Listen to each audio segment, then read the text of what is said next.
Olá e bem-vindos a mais uma exploração a fundo. Hoje a gente vai mergulhar num clássico que, olha, todo mundo acha que conhece bem, a Odisseia de Homero. A imagem que vem na cabeça é quase sempre a mesma, né? Monstros, deuses, sereias e um herói lutando por 10 anos para voltar para casa. Mas a fonte que a gente está analisando hoje, uma discussão acadêmica bem provocadora, sugere que isso é só o começo da história. Ela compara a Odisseia com uma epopeia ainda mais antiga, a de Gilgamesh, e lança uma pergunta. E se a jornada de Odisseu não for sobre heroísmo, mas sobre algo bem mais pragmático? Será que por trás da aventura existe um manual de sobrevivência política? Vamos desvendar isso? E o ponto de partida dessa análise já é, fascinante.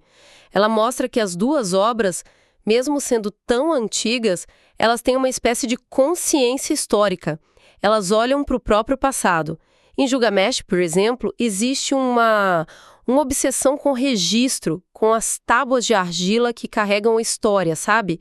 E a Odisseia também é um grande resgate de memórias. É uma reflexão sobre a era dos heróis, que já passou. Essa autoconsciência, esse olhar para o próprio legado, dá um toque de modernidade que abre a porta para uma discussão bem mais profunda. Exato. E é aí que a imagem clássica do herói começa a se complicar. A gente sempre pensa nessas figuras como modelos de virtude, não é? Eles erram, sofrem, aprendem e se tornam pessoas melhores. A gente espera que o Odisseu, depois de tudo que ele passou, chegasse em casa um rei mais sábio, mais justo. Mas a fonte que a gente está vendo, ela meio que joga um balde de água fria nisso, né? Um balde de água congelante, eu diria. A proposta central do texto é que a Odisseia não apresenta uma ética tradicional de bem contra o mal. Em vez disso, ela nos mostra o que a fonte chama de uma ética da sobrevivência. E essa é uma lógica que pode ser, na prática, o oposto do que a gente considera moral. Na epopeia de Gilgamesh, a jornada é clara. Ele começa como um tirano e, através da dor, se torna um governante melhor. É uma história de desenvolvimento. Com Odisseu, a fonte argumenta que essa transformação simplesmente não acontece. Peraí, como assim não acontece? Ele passa por poucas e boas, é castigado pelos deuses várias vezes. A gente assume que isso serve para ele aprender alguma lição. Você está me dizendo que o grande herói, Odisseu, é basicamente um malandro? Um 171 da Grécia Antiga? Eu sempre imaginei ele de outra forma. É uma ótima definição, na verdade. A fonte é bem direta nesse ponto. Odisseu já começa a história sendo, e eu vou citar, um mentiroso e um vigarista. Ele termina a história sendo um mentiroso e um vigarista, só que muito mais experiente. A essência dele não muda. E a fonte faz uma conexão genial com o cinema para ilustrar isso. Ah, já sei qual é. E aí, meu irmão, cadê você? Dos irmãos Coen. O George Clooney.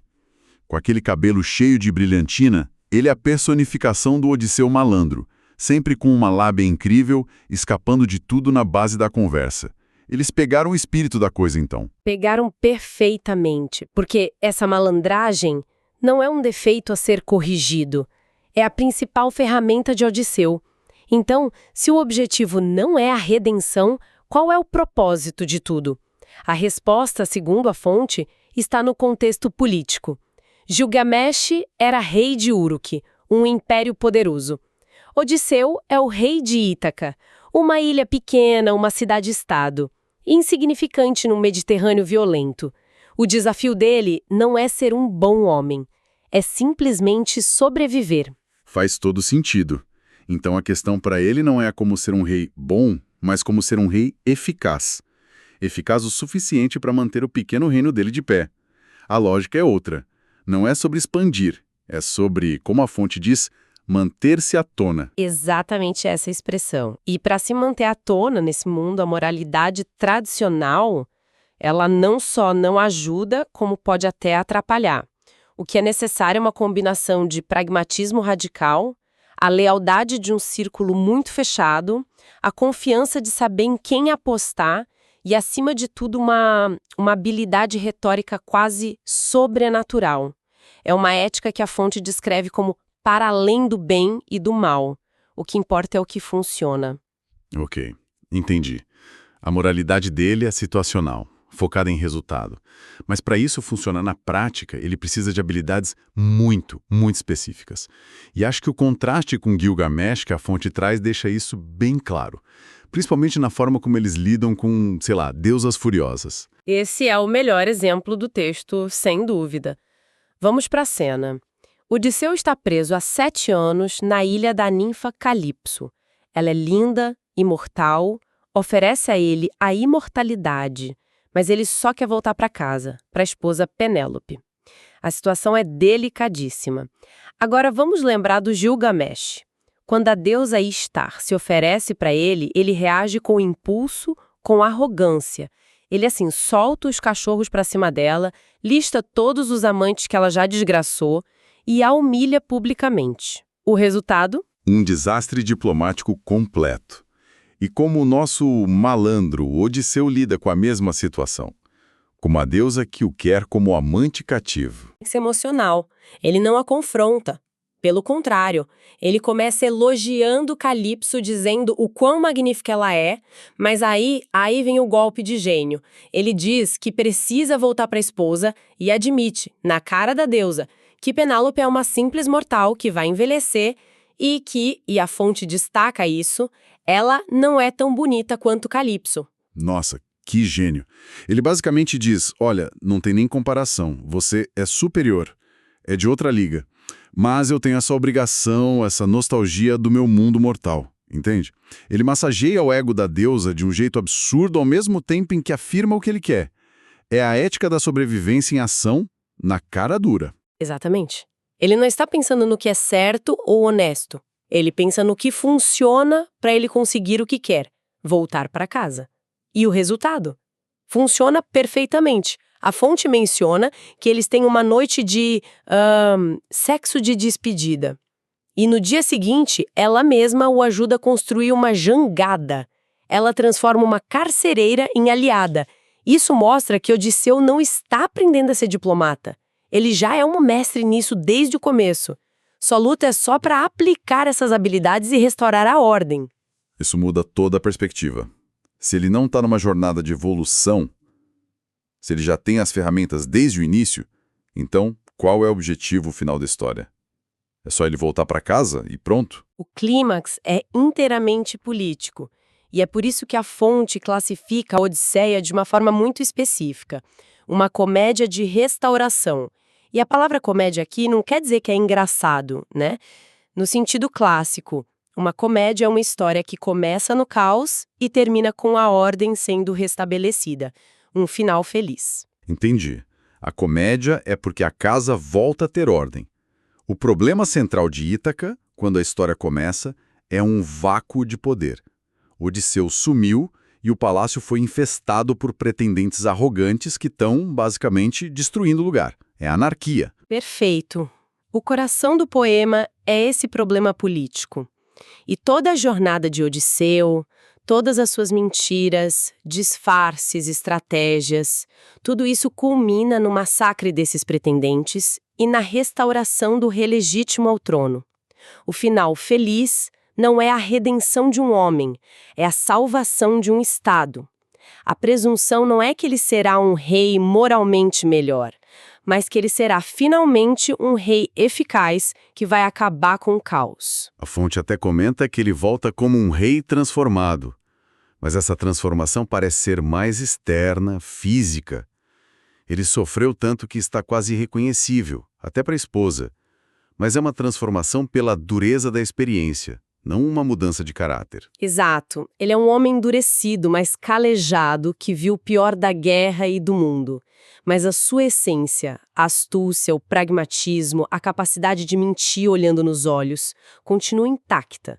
É a mesma pessoa, só que com mais cicatrizes. Tudo isso se amarra numa analogia final que a fonte propõe, que é realmente poderosa. Se a epopeia de Gilgamesh é sobre a condição humana, posicionando a humanidade entre o mundo selvagem dos animais e o mundo dos deuses. A Odisseia faz algo parecido, mas na esfera política.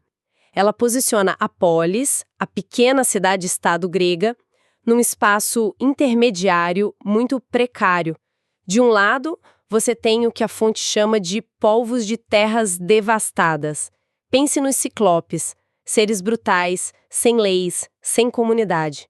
O caos da barbárie. E do outro lado, a sombra dos grandes impérios, como o Império Persa ou até a força esmagadora da Aliança Grega que foi a Troia. Estruturas gigantescas, opressoras, onde a sua comunidade pode ser simplesmente engolida. Precisamente. E a grande questão que a Odisseia coloca, que era a questão central para o mundo grego da época, é: como você constrói uma sociedade funcional nesse meio de campo? Como você navega entre a anarquia e a tirania imperial para criar algo que seja seu? É quase como uma startup hoje em dia, não é? De um lado, o caos de não ter regras, de ser uma empresa de garagem que pode te levar à falência. Do outro, a opressão das gigantes da tecnologia que podem te comprar e te engolir. Encontrar esse meio termo para sobreviver e crescer é o grande desafio. Essa analogia é perfeita. A Odisseia é um manual de instruções para essa startup chamada Ítaca. Ela ensina que, para sobreviver nesse espaço, você precisa de todas as ferramentas. A força quando necessário, a lealdade da sua equipe e, acima de tudo, a inteligência, a astúcia e a palavra, a capacidade de negociar, enganar e persuadir. É a arte de se manter à tona. Então, resumindo, a análise da nossa fonte desconstrói a imagem do Odisseu herói e o revela como o protótipo do líder pragmático, quase um Maquiavel antes de Maquiavel. A Odisseia se transforma de uma aventura fantástica num guia complexo e um tanto sombrio sobre sobrevivência política, onde a eficácia vale muito mais do que a pureza moral. E isso nos deixa com uma provocação final. A fonte fala da polis tentando encontrar seu lugar entre as terras devastadas e os impérios, usando a sua analogia que foi ótima. Talvez a questão para a gente refletir seja, no nosso mundo de hoje, quais são as forças do caos e da opressão que as nossas próprias sociedades, as nossas empresas, ou até mesmo nós como indivíduos precisamos navegar? E, mais importante, qual é a nossa versão da astúcia de Odisseu? Qual é a nossa ferramenta indispensável para construir nosso próprio espaço e defendê-lo nesse mundo tão complexo?